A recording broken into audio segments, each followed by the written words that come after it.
নমস্কার, আমি বাসুব দত্তা। বিভিন্ন রাজনৈতিক রঙে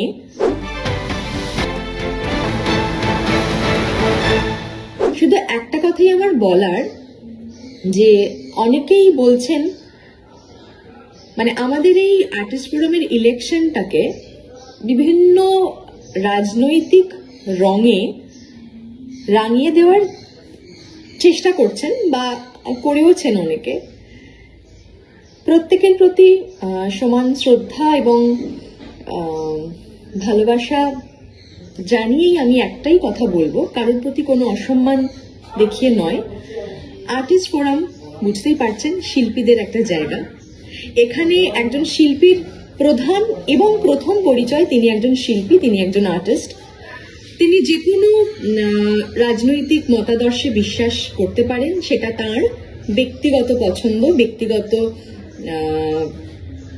ইচ্ছে।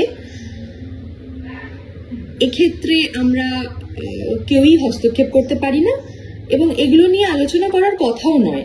কিন্তু যারা এইভাবে এই খবরটাকে সকলের সামনে আনছেন যে এই রাজনৈতিক দল বা এই রাজনৈতিক মতাদর্শে বিশ্বাসী মানুষেরা এই এই পদে রইলেন বা এরা রইলেন না, এদের থাকা উচিত ছিল, এদের উচিত ছিল না, তাদের সকলের উদ্দেশ্যে আমার একটাই কথা, প্লিজ প্লিজ আর্টিস্ট ফোরামকে আর্টিস্ট ফোরামের মতোই সেই জায়গাতেই রাখুন।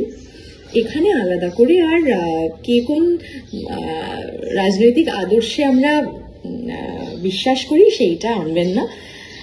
আমিও যতদিন আর্টিস্ট ফোরামের মেম্বার, ছোটবেলা থেকে সেটাই দেখেছি। এখানে সব রকম মানুষই কিন্তু আর্টিস্টদের কিভাবে সাহায্য করা যায়, তাদের জন্য কিভাবে কাজ করা যায়, শুধু সেইটুকুনিই চিন্তা করেছেন।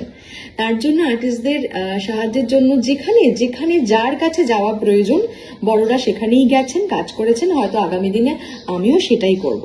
কিন্তু এটাকে নিয়ে আলাদা করে আলাদা করে অন্য রকম ভাবে প্লিজ কেউ প্রচার করবেন না। এটা আমার একান্ত অনুরোধ আপনাদের সবার কাছে। আশা করি আপনাদের দিক থেকেও আগামী দিনে সেই সাপোর্টটা পাবো। অনেক পোর্টাল, অনেক খবরের চ্যানেল, ইউটিউব চ্যানেল, অনেকেই এই খবরটা মানে আমাদের আর্টিস্ট ফোরামের ইলেকশনের বিষয় এবং কারা কারা নির্বাচিত হলেন, কারা কারা নতুন কমিটিতে আছেন, থাকবেন আগামী দিনে, সেগুলো নিয়ে অনেক খবর করছেন। অনেকে আমার সঙ্গেও ব্যক্তিগতভাবে যোগাযোগ করেছেন। তাদের সকলকে ধন্যবাদ।